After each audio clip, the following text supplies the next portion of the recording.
Hello my dear students, आप लोगों का इस नए क्लास में स्वागत है। आज की हम अपनी इस नए क्लास में हम सीखने वाले हैं कि वसूली खाता से जुड़े हुए सभी रोजनामचा। जैसा कि मैं आपको पिछली क्लास में मैंने ये समझाया था कि विसर्जन के समय जो हमारे पास चीजें होती हैं उनका हिसाबी निपटारा कैसे किया जाता है, यानी कि उनका जो थियरी था वो समझा था। अब हम क्या समझेंगे, रोजनामचा।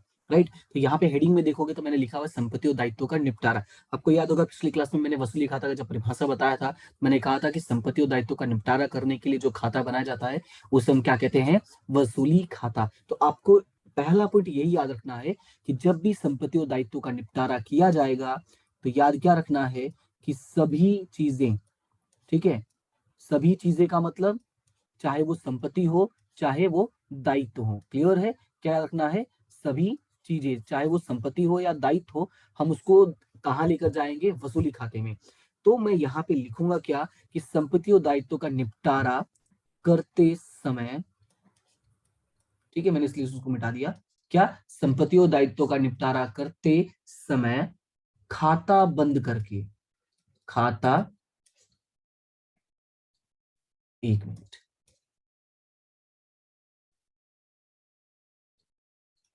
खाता बंद करके वसूली खाते ले जाया जाता है। तो बेसिकली आपको याद क्या रखना है, याद ये रखना है कि जब पेढ़ी का विसर्जन होता है, क्या कहा मैंने, पेढ़ी का विसर्जन होता है, तो पेढ़ी का विसर्जन करने के लिए जो उसमें हिसाबी निपटारा करना होता है, उन हिसाबी निपटारों का लेखा करने के लिए जो खाता बनाया जाता है वो होता है वसूली खाता। तो कहने का मतलब ये हुआ कि जब हम निपटारा करेंगे तो निपटारा करते समय होगा क्या कि सभी खाते, जो भी खाते होंगे, यानी चाहे वो संपत्ति का हो चाहे दायित्व को, याद रखना है बेसिकली मैं बार बार जोर इसीलिए इन दो वर्डों पर दे रहा हूं क्योंकि हमें इन्हीं दोनों का खाता बंद करके निपटारा करना होता है। बाकी चीजों को या तो हम बांट लेंगे या तो उनको अपलिखित कर देंगे, तो उसके बारे में आगे पढ़ेंगे। संपत्ति दायित्व का खाता बंद करते समय हम क्या कर, मतलब कि उनका निपटारा करते समय खाता बंद करके हम कहाँ लेकर जाएंगे, वसूली खाते में ले जाएंगे। क्लियर है? तो ये आपको पहला पॉइंट याद रखना है नोट के तौर पे। तो मैं यहाँ पे लिख देता हूँ, ये पूरा का पूरा जो बात मैंने यहाँ पे लिखा है ये आपका नोट है, मोस्ट इंपॉर्टेंट पॉइंट है। ठीक है, ये आपका मोस्ट इंपॉर्टेंट पॉइंट के तौर पे याद रखना है। अब आगे बढ़ते हैं, आगे देखते हैं और क्या चीजें इसकी समझनी है। दूसरी बात, ये तो हमारा फर्स्ट पॉइंट था। अब दूसरी बात क्या, उसको ध्यान से देखना। देखो जो भी इंपॉर्टेंट चीजें हैं वो मैं आपको यहाँ पे लिख के समझाऊंगा, इसलिए हो सकता है कि ये वाली क्लास थोड़ी लेंदी हो जाए हमारी बाकी दोनों की क्लास से, लेकिन इस क्लास में आपका पूरा का पूरा थियोरी कवर हो जाएगा। फिर बाकी की जो क्लासेस बचेंगी, एक या दो क्लासेस, जिसमें मैं आपको अलग अलग तरह के क्वेश्चंस करवा दूंगा जो बेसिकली बोर्ड एग्जाम्स में पूछे जाते हैं। ठीक है, तो उम्मीद करता हूँ कि ये चीजें आपको अच्छी लगेंगी, और अगर अच्छी लगती हैं तो क्या करोगे, आपको पता है, आपको पहले वीडियो को लाइक करना है, अपने दोस्तों के साथ शेयर करना है, और सबसे बड़ी बात चैनल को सब्सक्राइब करना है। क्लियर है इतना? ठीक है, तो चलो स्टार्ट करते हैं बाकी चीजें। देखो जैसा कि मैंने कहा, हमें यहाँ पे दो चीजों का निपटारा करना है। एक है संपत्ति, तो अब ध्यान से देखना, एक है संपत्ति और दूसरा है दायित्व। क्या है? एक है संपत्ति और दूसरा है दायित्व। तो इनका थोड़ा बेसिक समझते हैं। बेसिक क्या है वो देखो। देखो जो संपत्ति होता है, ठीक है, तो यहाँ पे मैं ऊपर लिख देता हूँ हमेशा, आपको भाई पता चल जाएगा ये हमेशा क्या है। याद क्या रखना है कि जो संपत्ति होता है वो हमेशा हमेशा क्या होता है, उधार, यानी कि उसका जो शेष है बेसिकली वो हमेशा क्या होता है, उधार।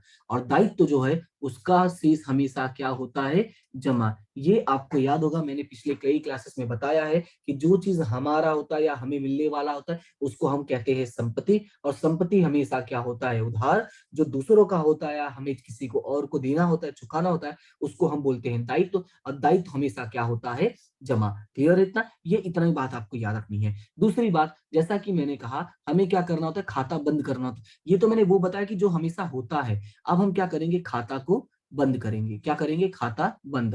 तो जब हम खाता को बंद करते हैं, ठीक है, तो आपको याद क्या रखना है कि जब हम खाता बंद करते हैं तो एंट्री क्या हो जाती है, उल्टी हो जाती है। उल्टी होने का मतलब ये हुआ कि अगर उधार है तो संपत्ति उधार से क्या हो जाएगा, जमा। क्या कहा मैंने, अगर संपत्ति उधार है तो उधार से क्या हो जाएगा, जमा। और दायित्व अगर जमा है तो जमा से क्या हो जाएगा, उधार। क्लियर है इतना? ये बात समझ में आया। दूसरी बात मैंने क्या कहा, मैंने ये कहा कि खाता बंद करके, मैंने क्या कहा था, खाता बंद करके सभी खातों को कहां लेके जाया जाता है, वसूली खाते में। क्लियर है। अभी तो ये मैंने बंद किया है, ये मैंने क्या किया, अभी आधा मैंने बताया है, क्योंकि अभी तक मैंने सिर्फ एक ही एंट्री बंद की है। अब क्या होगा, ये पहला असर है। क्लियर है। ये कौन सा असर है, पहला असर। हम सबको पता है जब रोजनामचा बनता है तो हमेशा 2 एंट्रीज होती हैं। ठीक है, तो ये क्या है, आपका पहला असर। अब सवाल है कि सर दूसरा असर कैसे होगा, तो उसके लिए चलो मैं नीचे यहाँ पे थोड़ा वापस बता देता हूँ। इसी चीज को मैं थोड़ा सिस्टमेटिक तरीके से लिख देता हूँ तो आपको और समझ में आएगा। यहाँ पे वही वापस लिखता हूं मैं। सबसे पहले मैं क्या लिखूंगा, संपत्ति, फिर नीचे क्या लिखूंगा, दायित्व। क्लियर है। और यहाँ पे वही चीजें मैं वापस करने वाला, एक संपत्ति है और एक हमारा क्या है, दायित्व। अब यहाँ पे थोड़ा ध्यान देना, नहीं रुक जाओ, ऐसे नहीं करते हैं,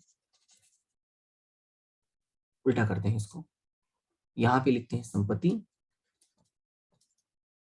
और यहाँ लिखते हैं दायित्व। ठीक है।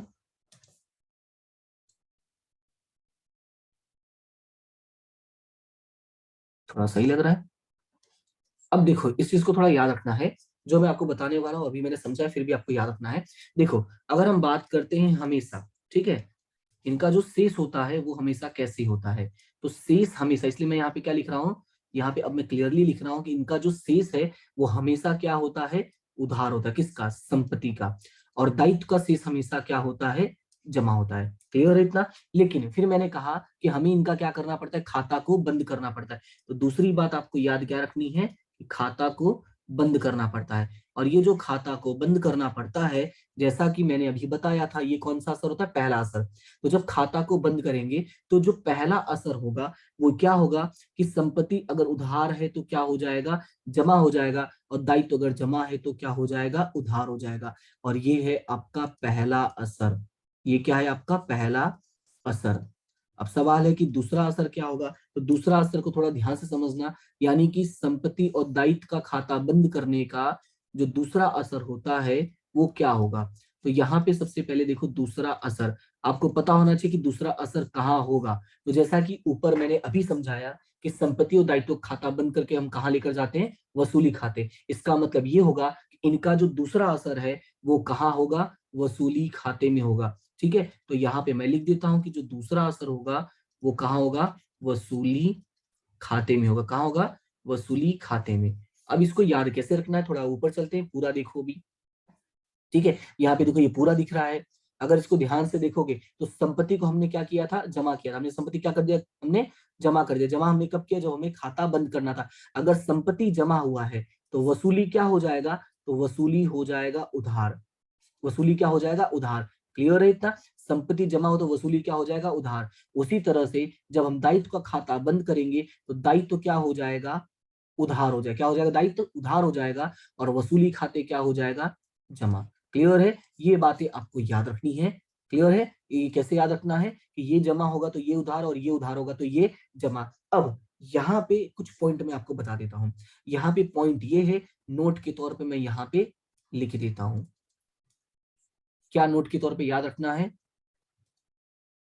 मैं कौन सा कलर यूज करूँ, चलिए ये ले लेता हूँ। हम वही संपत्ति और दायित्व का खाता बंद करते हैं जो आर्थिक चिट्ठे में दर्शाया गया हो। क्लियर है। तो आपको याद क्या रखना है, हम सभी खाते नहीं बंद करते हैं, हम उन्हीं खातों को बंद करते हैं जो बेसिकली, याद रखना है, जो बेसिकली कहाँ हो, आर्थिक चिट्ठे में दर्शाया गया हो। इसका मतलब ये हुआ कि जो चीजें, यानी जो संपत्ति, जो दायित्व आर्थिक चिट्ठे में दर्शाया नहीं गया होगा, उनका खाता भी क्या, बंद नहीं होगा। क्लियर है। तो वो भी मैं लिख देता हूं, अर्थात। ठीक है, अर्थात। ठीक है, अर्थात ये हुआ कि, ये मैं पूरा नहीं लिख रहा हूं, ये बस इतना ही लिखता हूं कि अगर आर्थिक चिट्ठे में दर्शाया ना हो, में दर्शाया ना हो तो खाता बंद नहीं होगा। सिंपल सी बात है, जब तुम लिखे ही नहीं थे तो खाता किस बात का बंद करोगे। ठीक है, तो ये दो बातें आपको याद रखनी है। क्लियर है इतना? तो देखो ये है आपका बेसिक पहला रोजनामचा जो खाता बंद करने का बनता है। अब ये तो मेरा आधा था, अब इसका पूरा कैसे बनेगा, तो हम चलते हैं दूसरे पेज पे, तो यहाँ पे थोड़ा जगह कम पड़ जाएगा, इसलिए हम चलते हैं दूसरे पेज पे।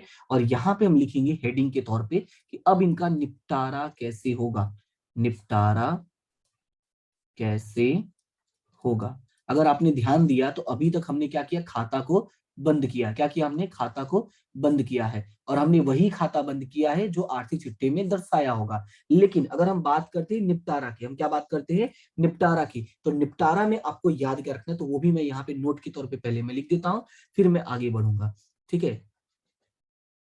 तो यहाँ पे मैं आपको लिख के समझा देता हूं। नोट में क्या याद रखना है, जो भी, एक मिनट, जो भी नहीं लिखते हैं,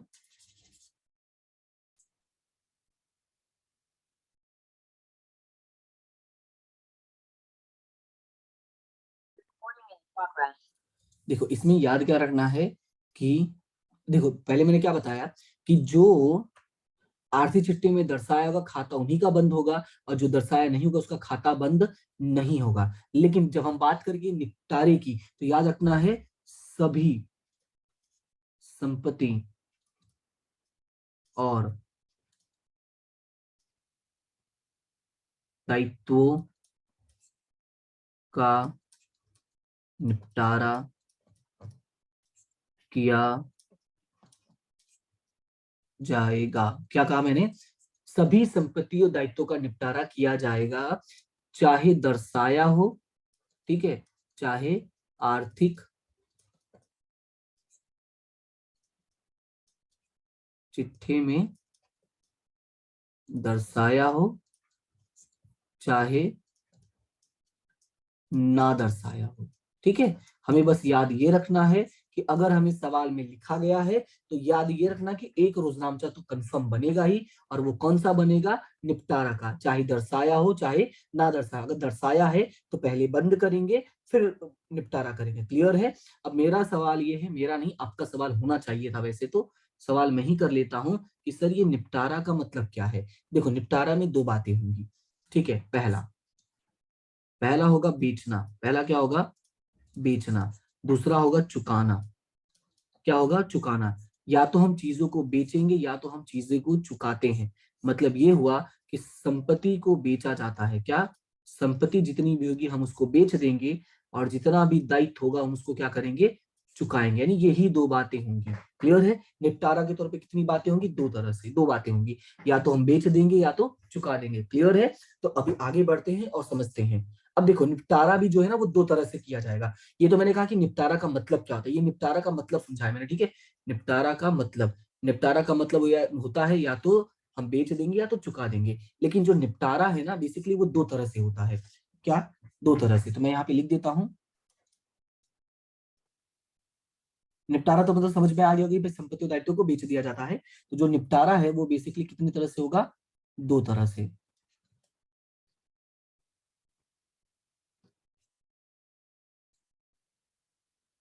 आपकी बुक में ये सारी चीजें नहीं लिखी गई हैं सिस्टमेटिक तौर पे, इसी वजह से मैं नोट्स बना के आपको बता रहा हूँ।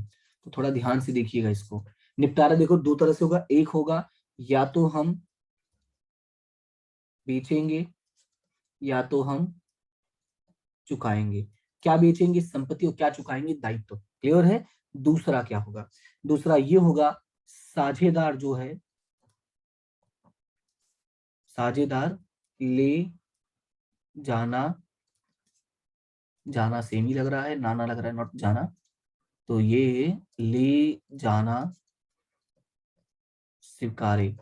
ले जाना स्वीकारे का मतलब ये हुआ, वो ऐसा बोलता है कि भाई मैं संपत्ति बेच दूंगा या मैं दायित्व चुका दूंगा, तुम टेंशन मत लो। दोनों ही सूरत में क्या होगा वो हमें आगे बढ़ेंगे। तो याद रखना है कि निपटारा दो तरह से होगा। पहला क्या लिखा है मैंने कि या तो हम बेच देंगे या तो हम चुकाएंगे। दूसरा ये होगा, या तो साझेदार लेके जाएगा, साझेदार लेके ही जाएगा, चाहे संपत्ति लेके जाए चाहे दायित्व लेके जाए। ठीक है, चलो अब हम रोजनामचा देखते हैं, इनका रोजनामचा कैसे बनेगा।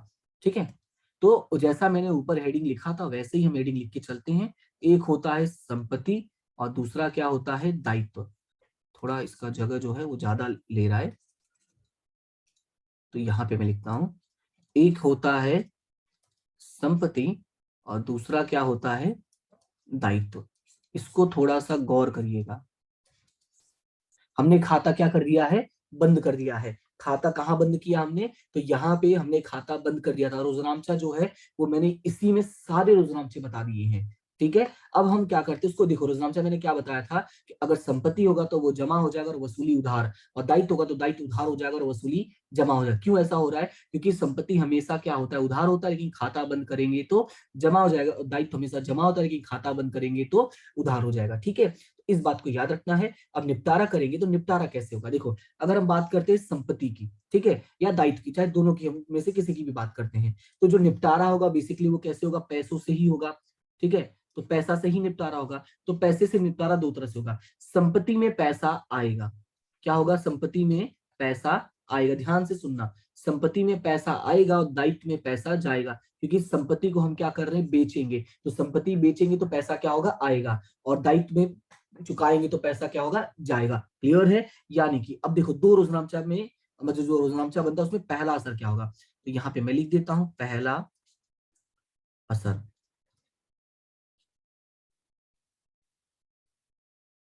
ठीक है, पहला असर क्या होगा, सबसे पहले रोकड़ खाते क्या हो जाएगा, उधार। तो यहाँ पे मैं लिख दूंगा पहला असर जो होगा वो किस पर होगा, रोकड़ पे होगा। किस पर असर होगा, रोकड़ पे। या तो रोकड़ उधार होगा, क्या होगा, या तो रोकड़ उधार होगा और या तो रोकड़ जमा होगा। अब सवाल है सर रोकड़ उधार क्यों हुआ, रोकड़ उधार इसलिए होगा कि पैसा आ रहा है, और जमा इसलिए होगा कि पैसा जा रहा है, और आए तो उधार हो जाए तो जमा। यानी संपत्ति को बेचोगे तो पैसा आएगा और दायित्व को चुकाओगे तो पैसा जाएगा। क्लियर है, इतना समझ में आया। अब पहला असर तो समझ में आएगा, तो दूसरा असर क्या होगा, तो दूसरा असर,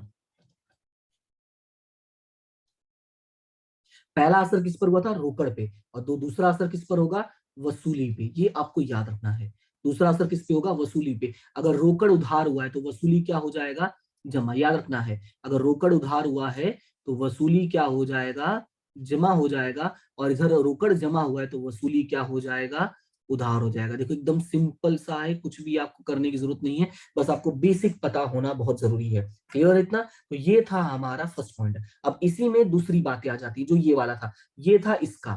ठीक है, अभी इसका बाकी है। इसका कैसे होगा वो देखो। अभी देखो मैंने कहा ये तो चुकाएंगे या तो बेचेंगे, फिर दूसरा मैंने बताया था साझेदार या तो ले जाएगा, मतलब या तो बोलेगा कि मैं संपत्ति लेके जा रहा हूँ, या तो दायित्व में चुका दूं, यही दो बात होंगी। तो इनका कैसे लेखा होता है वो समझ लो। तो यहाँ पे भी वही सेम बातें रखनी है। देखो हमारे पास दो चीजें होंगी, एक होगा संपत्ति और एक होगा दायित्व। क्या होगा, एक होगा संपत्ति और एक होगा दायित्व। अब यहाँ पे पैसे का तो लेन देन हो नहीं रहा है, मतलब ना तो पैसा आ रहा है और ना ही पैसा जा रहा है, तो असर किस पर होगा, तो असर आपको याद क्या रखना है, देखो। तो यहाँ पे ये वाला जो पॉइंट है यहाँ पे डैश डैश हो जाएगा। यहाँ पे देखो जो पहला असर है,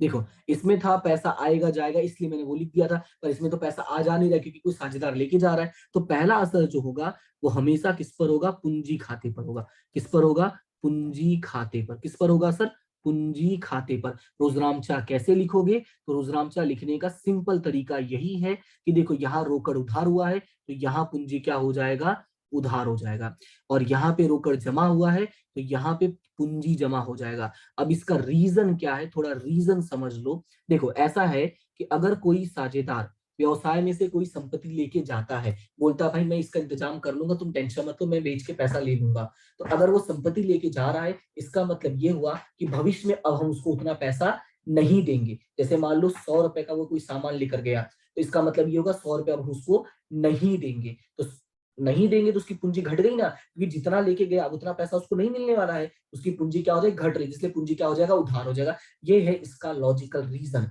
लेकिन अगर आपको नहीं लॉजिकल रीजन याद रखना तो सिंपल याद रखो, यही वाले तरीके से कि देखो भाई सब पैसा आ रहा था तो इसलिए उधार हो रहा था, पर इसमें पैसा नहीं आ रहा, इसमें क्या आ जाएगा, पूंजी आ जाएगा, इसलिए पूंजी उधार हो गया। इसमें पैसा जा रहा था इसलिए जमा हो रहा था, इसमें पैसा नहीं आ रहा तो क्या आ रहा है, पूंजी जा रहा है, तो पूंजी को जमा कर देना। क्लियर है, ऐसे याद रखना। और दूसरा असर तो कहाँ होने वाला है, दूसरा असर तो वसूली में ही होने वाला है, तो दूसरा मैं यहाँ पे लिख देता हूँ, कहाँ पे होने वाला है, वसूली खाते। दूसरा असर, तो दूसरा असर कहाँ होगा, तो ये आपको याद रखना है, दूसरा असर कहाँ होगा, वसूली खाते। और एंट्री तो सेम ही होने वाली है, सेम का मतलब ये हुआ कि यहाँ उधार हुआ है तो यहाँ पे वसूली क्या हो जाएगा, यहाँ पे वसूली हो जाएगा जमा, और यहाँ पे अगर जमा हुआ है तो यहाँ पे वसूली क्या हो जाएगा, उधार। तो ये मैं लाइन मिटा देता हूँ, डायरेक्टली सिर्फ लिख देता हूँ यहाँ पे उधार।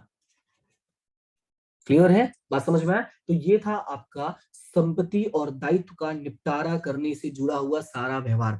क्लियर है, तो आपको याद रखना है कि संपत्ति और दायित्व का निपटारा कैसे किया जाता है। अब इसमें एक सबसे इंपॉर्टेंट पॉइंट बचा है, पहले इतना देख लो, एक बार रिवाइज कर लो इतना, फिर बताना, ठीक है। फिलहाल मैं आगे बढ़ जाता हूँ, मैंने कहा था जैसा कि आज ही हम सारा पॉइंट खत्म कर दे, तो वो भी मैं बता देता हूँ। जो भी पॉइंट बचा हुआ है, ज्यादा नहीं लगेगा, 10-15 मिनट और लगेगा मुश्किल से, पर सारे पॉइंट्स कवर हो जाएंगे, ठीक है। तो आप अपना रिस्पॉन्स जरूर देना कि आपको क्लास कैसी लगी, ठीक है। फिलहाल हम उसके बारे में कोई बात नहीं करेंगे, टाइम नहीं वेस्ट करना है हमको। अब यहाँ पे मोस्ट इंपॉर्टेंट नोट के तौर पे क्या याद रखना है, मोस्ट इंपॉर्टेंट नोट, ठीक है। अब याद ये रखना है, देखो यहाँ पे संपत्ति और दायित्व का निपटारा किया गया, पर कई बार ऐसे सिचुएशन होंगी हम संपत्ति या दायित्व का निपटारा न करके उनको आपस में सेट कर देंगे। मतलब किसी का कुछ पैसा देना होगा, उसको बोले भाई ये संपत्ति तुम लेके चली जाओ। यानी हेडिंग क्या याद रखना है, वो यहाँ पे मैं लिख देता हूं, जब कोई भी संपत्ति, ठीक है। अब यहाँ पे मैंने आपको बताया था कि हो सकता है आर्थिक चिट्ठी में क्या हो, दर्शाया हो, या हो सकता है ना दर्शाया हो। तो फिलहाल हमें इस टॉपिक में ये भी जानना जरूरी है कि दर्शाया होगा तब क्या होगा, नहीं दर्शाया होगा तब क्या होगा। फिलहाल मैंने लिखा है दर्शाया हो, वो कहाँ गया मेरा, ये रहा, दर्शाया हो और ना दर्शाया, तो हो लिखा ही नहीं मैंने, तो रुक जाओ भाई, हो लिखना पड़ेगा, दर्शाया हो या ना दर्शाया हो, ठीक है। चाहे दर्शाया हो चाहे ना दर्शाया हो, लेकिन जब भी कोई संपत्ति, ठीक है, दायित्व के सामने, क्या लिखा मैंने, दायित्व के सामने भुगतान किया जाए तब, ठीक है। याद क्या रखना है कि जब भी कोई संपत्ति दर्शाया हो या ना दर्शा, उससे कोई मतलब नहीं है, लेकिन दायित्व के सामने भुगतान किया जाएगा तब याद रखना है नो एंट्री, मतलब कोई भी लेखा नहीं होता है। यही आपको याद रखना है, कोई भी लेखा नहीं होता है। ये भी एग्जाम में पूछा गया क्वेश्चन है, मैं आपको समझा देता हूं कैसे। जैसे मान लो कि लेनदार जो है वो 40,000 का है, ठीक है, लेनदार कितने का है, 40,000 का है। आपके पास कोई फर्नीचर पड़ा है, ठीक है, और आपके पास फर्नीचर पड़ा है 25,000 का। आपने बोला कि भाई ये लेनदार लेनदार एक काम करो, फर्नीचर लेके जाओ, तो ये फर्नीचर लेके चला गया, तो ये 25,000 का कोई लेखा नहीं होगा।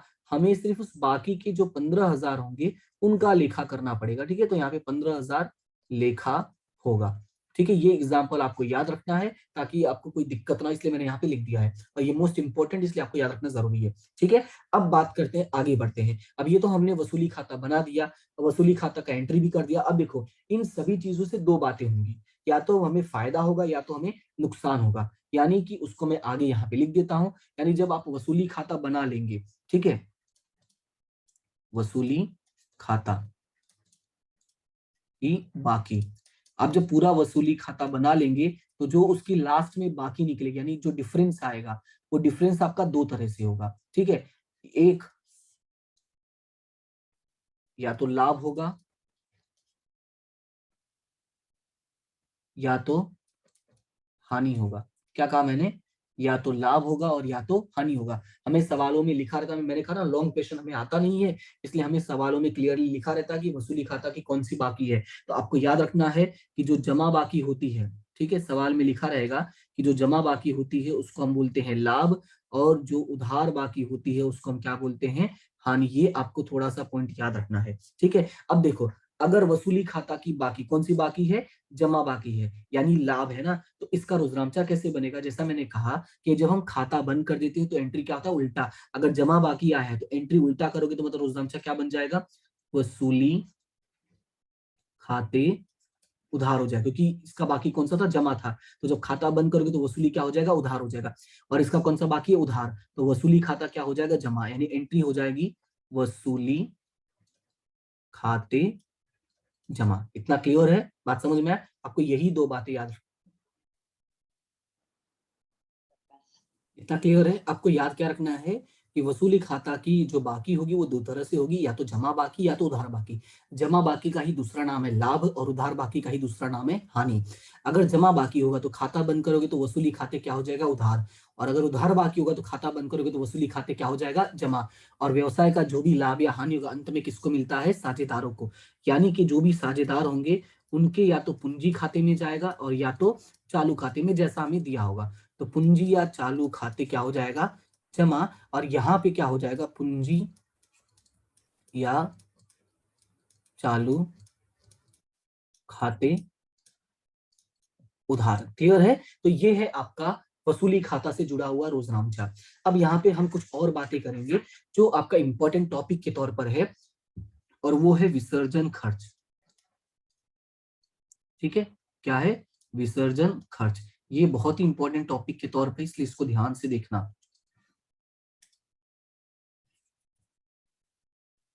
अब देखो विसर्जन खर्च में है, इसमें एक क्वेश्चन जो है लगभग समझ लो कंफर्म ही है, जो आपको एग्जाम में पूछा जाएगा, एक क्वेश्चन लगभग कंफर्म ही है।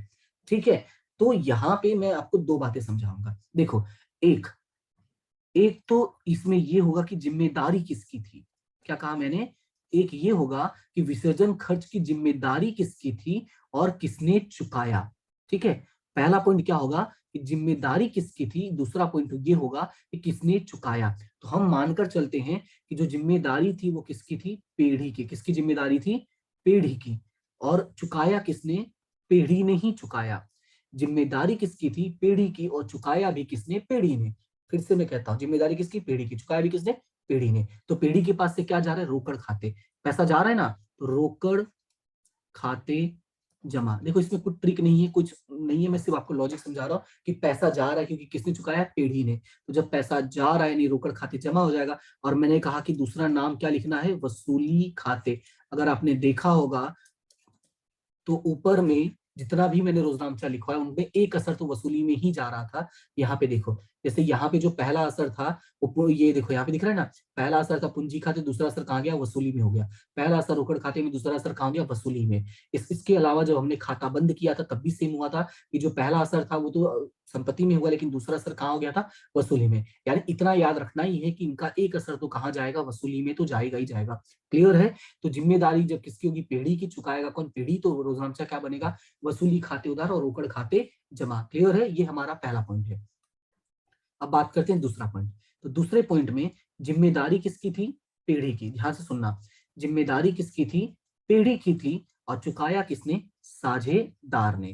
किसने चुकाया, साझेदार ने। क्लियर है इतना। अगर साझेदार ने चुकाया तो क्या अपने पास से पैसा गया, बिल्कुल नहीं, अपने पास से पैसा नहीं गया, लेकिन अपने पास से एक साझेदार गया। जैसा मैंने कहा था ना, इस रोकड़ खाते जो जमा होता है उसके बदले में क्या जमा हो जाएगा, साझेदार की पूंजी खाते, क्योंकि ये पैसा किसके जेब में से गया, साझेदार के। यानी ऐसा समझो साझेदार गया, तो गया तो यहाँ पे क्या हो जाएगा, जमा। और इसका लॉजिक मैंने क्या समझाया था कि जो साझेदार है वो अब पैसा दे रहा है, इसका मतलब हमें भविष्य में उसको पैसा चुकाना पड़ेगा, उसकी पूंजी क्या हो जाएगी, बढ़ जाएगी। इसलिए हम क्या करते हैं, पूंजी खाते जमा और वसूली खाते उधार। क्लियर है, तो आपको याद यही रखना। एक बात और हम इसमें बता देता हूं कि जब भी विसर्जन खर्च होगा, ठीक है, विसर्जन खर्च में हमेशा वसूली खाते क्या होता है, उधार ही होता है, अगर जिम्मेदारी किसकी होगी, पीढ़ी की होगी। ये बात भी आपको याद रखनी है। क्लियर है, बात समझ में आया, जिम्मेदारी पीढ़ी की होगी तो वसूली खाते उधार ही होगा। ओके, क्लियर है। और नहीं ऐसे याद रहे तो सिंपल सा समझो, पैसा जा रहा है तो रोकड़ जमा, दूसरा नाम क्या, वसूली। साझेदार चुकाया तो साझेदार के पास से पैसा जाएगा, तो जा तो आई है ना, तो उसका पूंजी खाते जमा कर दो और वसूली खाते क्या कर दोगे, उधार। क्लियर है, ये दो पॉइंट हो गया। अब बात करते हैं तीसरा पॉइंट। तो तीसरे पॉइंट में क्या है वो देखो, तीसरा पॉइंट ये है कि जो जिम्मेदारी थी वो किसकी थी, साझेदार की थी। किसकी जिम्मेदारी थी, साझेदार की। यानी जिम्मेदारी साझेदार ने स्वीकार लिया, बोल दिया भाई मैं कर दूंगा, लेकिन चुकाया किसने, पेढ़ी ने। किसने चुकाया? पेढ़ी ने। ध्यान से सुनना, जिम्मेदारी किसकी थी? साझेदार की, और चुकाया किसने? पेढ़ी ने। तो जैसा कि जब पेढ़ी ने चुकाया तो पैसा किसके जेब में से गया? पेढ़ी के जेब में से गया, तो रोकड़ खाते क्या होगा? जमा। क्या हो जाएगा?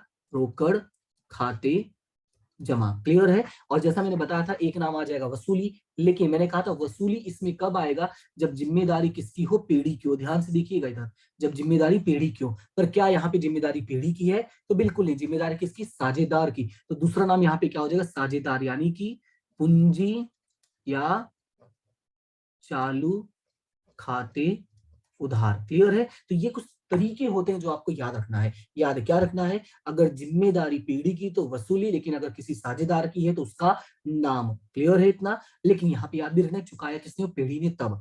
और उसी तरह से इसी बात को मद्देनजर रखते हुए, यानी जब पीढ़ी ने चुकाया था तो इसमें ऐसा हुआ। अब इसी को मद्देनजर रखते हुए एक और पॉइंट में समझा देता हूं कि मान लो जिम्मेदारी किसकी है? साझेदार की है। किसकी जिम्मेदारी है? साझेदार की है। और उसको चुकाया भी किसने है? साझेदार ने। जिम्मेदारी किसकी है? साझेदार ने। चुकाया भी किसने? साझेदार ने। तो याद रखना है इसका होगा नो एंट्री। क्या होगा इसका? No entry. क्यों नो एंट्री होगा? क्योंकि पेढ़ी के पास से पैसा गया नहीं, इसलिए रोकड़ का नाम आएगा नहीं। और जब रोकड़ हमारे पास से गया नहीं तो हम साझेदार से पैसे वसूलेंगे नहीं। क्लियर है? इसलिए उसका नाम नहीं आएगा। क्लियर है? तो यहाँ पे नो एंट्री हो जाएगा। बात समझ में आया? यहाँ पे अगर पैसा गया होता, जैसे यहाँ पे देखो पैसा गया था, रोकड़ खाते जमा हुआ था, इसलिए हमने पैसा वसूला, तो पूंजी खाते हमने क्या कर दिया था? उधार। क्लियर है? तो ये है आपका विसर्जन खर्च से जुड़ा हुआ रोजनामचा। तो ये आपको याद रखना है, ये इंपॉर्टेंट टॉपिक है, वेरी वेरी आईएमपी। ठीक है? ये वेरी वेरी आईएमपी, तो इसको याद रखना है। अब लास्ट टॉपिक है आपका रोजनामचा से जुड़ा हुआ, तो वो मैं आपको इस पेज में दिखा देता हूँ। लास्ट टॉपिक क्या है वो समझो। देखो हमने क्या किया, मैं आपको समझाता हूँ पहले। देखो ये है हमारा आर्थिक चिट्ठा। आर्थिक चिट्ठा, बेसिकली जो आर्थिक चिट्ठा होता है उसमें क्या होता है वो देखो।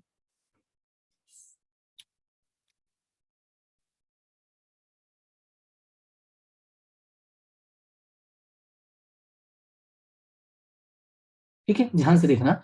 बेसिकली इसमें क्या होता है, यहाँ पे होती है संपत्तियां। संपत्तियों में बहुत सारी संपत्तियां होती हैं। ठीक है, यहाँ पे क्या होती हैं? संपत्तियां। और यहाँ पे क्या होता है? बहुत सारा पूंजी होता है, फिर बहुत सारा क्या होता है? दायित्व होता है। थोड़ा ध्यान से देखिएगा इसको।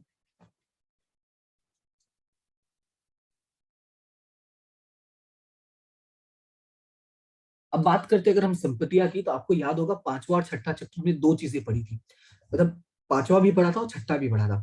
तो पांचवे और छठे सॉरी पांचवे और छठे चैप्टर में हमने ये पढ़ा था कि जो हमारा संपत्ति पक्ष होता है, इसमें बहुत सारे अनामत होते हैं। ठीक है, बहुत सारे क्या होते हैं? अनामत होते हैं, या तो अवास्तविक संपत्तियां होती हैं। क्या होती हैं? अवास्तविक संपत्तियां। क्लियर है? क्या होती है? अवास्तविक संपत्तियां। तो बेसिकली हमें किस पे फोकस करना है? अनामत पे। तो मैं आपको नाम बता देता हूं, जिसमें होता है आपका लाभ हानि खाता। और आपको क्लियरली मेंशन रहेगा, लिखा रहेगा उधार बाकी। क्या लिखा रहता है? उधार बाकी। ये आपको लिखा ही रहेगा, लाभ हानि खाता की उधार बाकी। ठीक है, अवास्तविक संपत्तियों में जैसे विज्ञापन अभियान खर्च हो गया, अब प्राथमिक खर्चा हो गया। ठीक है, ऐसा कुछ दिया रहेगा, तो वो आपको याद रखना है। अभी ध्यान से सुन लो, संपत्तियां में ये भी होता है। और हमने ये भी देखा था पांचवें और छठे चैप्टर में कि जो हमारा पूंजी दायित्व पक्ष होता है, उसमें बहुत सारे अनामत होते हैं। क्या होते हैं? अनामत। जैसे हमने देखा था सामान्य अनामत, साथ ही साथ ठीक है, और अवितरित लाभ भी होता है। क्या होता है? अवितरित लाभ। अब ये अवितरित लाभ क्या है? तो अवितरित लाभ का मतलब ये हुआ, जैसे कारीगर अकस्मात मुआवजा हो गया, ठीक है, विनियोग वृद्धि कमी फंड हो गया, ऐसे छोटे मोटे कुछ अनामत पड़े होंगे, तो उनको हम बोलेंगे अवितरित लाभ। अब एक बात आपको याद रखना है कि देखो जो संपत्ति होता है, इसका शेष हमेशा क्या होता है? उधार। अभी कुछ देर पहले मैंने ही समझाया था, ठीक है, स्टार्टिंग में ही ये बात समझाई कि संपत्ति का शेष हमेशा क्या होता है? उधार। और पूंजी दायित्व में जो चीजें होती है उनका शेष हमेशा क्या होता है? जमा। क्लियर है? और इसलिए देखो मैंने यहाँ पे लाभ हानि खाता ब्रैकेट में उधार बाकी लिखा है। ये उधार बाकी लिखने का रीजन यही था कि इधर सारी चीजें उधार होती है। और अनामत और अधिक या जो भी होता है अवितरित लाभ, इन सभी का जो शेष होगा वो क्या होगा? जमा। ये आपको याद रखना है, इन सभी का शेष क्या होता है, जमा। अब इसका भी हमें क्या किया जाता है, निपटारा किया जाता है, यानी लाभानी खाते की जो बाकी होती है और जो अनामत होती है उनका निपटारा किया जाएगा। तो इसका निपटारा कैसे होगा, तो यहाँ पे देखो मैंने दो बातें बताई हैं, उन दो बातों के आधार पर ही इनका निपटारा किया जाएगा। तो सबसे पहले हम बात करते हैं इसका निपटारा कैसे होगा। यहाँ पे क्या है, यहाँ पे जो भी चीज है उसका बाकी क्या है, जमा है। तो जब जमा है इसको बंटवारा करोगे तो ये क्या हो जाएगा, उधार हो जाएगा। मतलब ये हुआ कि आपके यहाँ पे जो भी अनामत दिया होगा, ठीक है, जैसे मैं आपको एक दो नाम भी बता देता हूँ, रुक जाओ थोड़ा सा, एक मिनट, मैं किताब में से नाम भी बता देता हूँ आपको ताकि थोड़ा सा मन को शांति रहे। अगर आप देखना चाहो ना तो मैं आपको बता देता हूँ, आपके एक्सरसाइज में पेज नंबर 310, मैं यहाँ पे चलो भी लिख भी देता हूँ, पेज नंबर 310, पेज नंबर 310 में क्वेश्चन नंबर 3 का चौथा, इसमें से आपको ये एग्जाम में पूछा जाता है, इसलिए मैं आपको बता रहा हूँ, ठीक है। तो मैं फिलहाल यहाँ पे लिख देता हूँ आईएमपी के तौर पे, नहीं तो आप देखोगे नहीं, क्या करे, लिखना पड़ता है आजकल के बच्चों के लिए। ये भी क्या है, आईएमपी है। और थोड़ा सा इसको मैं कलर कर देता हूँ तो आपको याद रहेगा कि भाई ये कलर गंदा है। रुक जाओ, क्या रुक जा, चलो पूरा ही मिट गया। हम यहाँ पे लिखते हैं आईएमपी, ठीक है, और यहाँ पे हम कर देते हैं कलर। चलो अब यहाँ पे देखो, पेज नंबर 310 पे है, क्वेश्चन नंबर 3 का पॉइंट नंबर चौथा। अगर आप देखोगे इसमें सवाल में लिखा हूं, मैं आगे आएगा तो मैं करवाऊंगा, चिंता नहीं करना। इसमें देखो जैसे कुछ नाम दिया है, सामान्य अनामत लिखा है, कारीगर अकस्मात मुआवजा फंड लिखा है, लाभानी खाते की उधार बाकी लिखा है, विनियोग वृद्धि कमी अनामत लिखा है, प्रोविडेंट फंड लिखा है, घिसाई फंड लिखा है, ऐसे कुछ नाम दिए गए हैं। तो आपको याद रखना है कि इनका यूज कैसे करना है, इनका खाता कैसे बंद करना है। सवाल में ही पूछा है कि निम्नलिखित बाकियों का निकाल कैसे होगा। तो जो भी अनामत और अवितरित लाभ है, ठीक है, या अनामत अवास्तविक संपत्तियां या हानि के तौर पे, तो यहाँ पे मैं अनामत हटा देता हूँ, ठीक है, नहीं तो ये गलत इंटरप्रेट करता है, ठीक है। मैं यहाँ पे बस लिखता हूँ अवास्तविक संपत्ति और लाभानी खाता की उधार बाकी। तो ये जो चीजें होंगी इनका बंटवारा कैसे होगा वही आपको याद रखना है। तो यहाँ पे हो क्या हो जाएगा, अनामत, और जो भी अनामत होगा और अवितरित लाभ क्या होगा, अवितरित लाभ। जैसे मैंने कहा ना, सामान्य नामक कारीगर अकस्मात मुआवजा विनियोग वृद्धि कमी फंड, तो वो सब चीजें कैसे होंगी, तो देखो इनका शेष हमेशा जमा होता है, लेकिन मैंने कहा था खाता बंद करते तो क्या हो जाता है, उल्टा, यानी अनामत अवितरित लाभ खाते क्या हो जाएगा, उधार, और जमा क्या हो जाएगा, पूंजी खाते, क्योंकि ये ही सारा पैसा किसके खाते में जाएगा, पूंजी खाते में जाएगा, नहीं साझेदारों के, या तो पूंजी जमा होगा या तो क्या हो जाएगा, जमा चालू खाते। क्लियर है। और हम बात करते हैं इसकी, तो इसका एंट्री कैसे होगा वो ध्यान से देखो। ये कौन सी बाकी है, उधार बाकी। तो जब खाता बंद करोगे तो ये क्या हो जाएगा, जमा। तो यहाँ पे क्या लिखोगे, लाभ हानि खाते जमा, क्या हो जाएगा, लाभ हानि खाते जमा। तो उधार क्या हो जाएगा, पूंजी या चालू खाते, क्या उधार आ जाएगा, पूंजी या चालू खाते। क्लियर है, इतना समझ में आया। तो ये है हमारा लास्ट एक्सप्लेनेशन, लास्ट टॉपिक इस चैप्टर का। अब हम अगले क्लास से यानी नेक्स्ट क्लास से हम स्टार्ट करेंगे एक्सरसाइज के कुछ क्वेश्चंस, ठीक है। एक्सरसाइज के जो दो question most important, question number 5 और क्वेश्चन नंबर 6, और साथ ही साथ छोटी मोटी चीजें होंगी वो भी मैं आपको यहाँ पे कवर कर दूंगा। तो उम्मीद करता हूँ ये सारी थ्योरी आपको समझ में आ गई होंगी, और इनका नोट्स बढ़िया से बना लेना। नोट्स नहीं बनाओगे तो मैं आपको पीडीएफ सेंड कर ही दूंगा, उसकी चिंता करने की कोई जरूरत नहीं है, मैं आपको पीडीएफ भेज दूंगा। लेकिन फिर भी मैं सजेशन दूंगा, अगर नोट्स बनाना चाहो तो बना लो अपनी लैंग्वेज में, अपने हिसाब से, ठीक है। नहीं बनाओगे तो पीडीएफ तो मिल ही जाएगा। और क्लास आपको अच्छी लगती है, पीडीएफ आपको अच्छा लग रहा है, प्रेजेंटेशन आपको अच्छा लग रहा है, तो डेफिनेटली वीडियो को लाइक करो, अपने दोस्तों के साथ शेयर करो, और चैनल को सब्सक्राइब करो। मैं ये 3 चीजें आपसे उम्मीद करता हूँ, क्योंकि मैंने इतनी मेहनत की है, तो मैं यही उम्मीद करूंगा कि भाई थोड़ा बहुत सपोर्ट आपसे जरूर मिलेगा। वो पॉजिटिव रिस्पॉन्स होगा, नहीं दोगे तो नेगेटिव रिस्पॉन्स, लेकिन एटलीस्ट दो कि भाई नहीं अच्छा लगा, नहीं समझ में आया, सॉरी सर, ठीक है। मुझे पता चलना जरूरी है, क्योंकि अगर मुझे पता नहीं चलेगा तो मैं इंप्रूव कैसे करूंगा, और मैं इंप्रूव नहीं करूंगा तो फिर मैं आपको पढ़ाऊंगा कैसे, राइट। तो हमें दोनों को एक दूसरे को सपोर्ट करना है, तो करते रहना, ठीक है। फिलहाल आज के लिए इतना ही, मिलते हैं नेक्स्ट क्लास में, तब तक के लिए thank you so much and have a good day. Okay.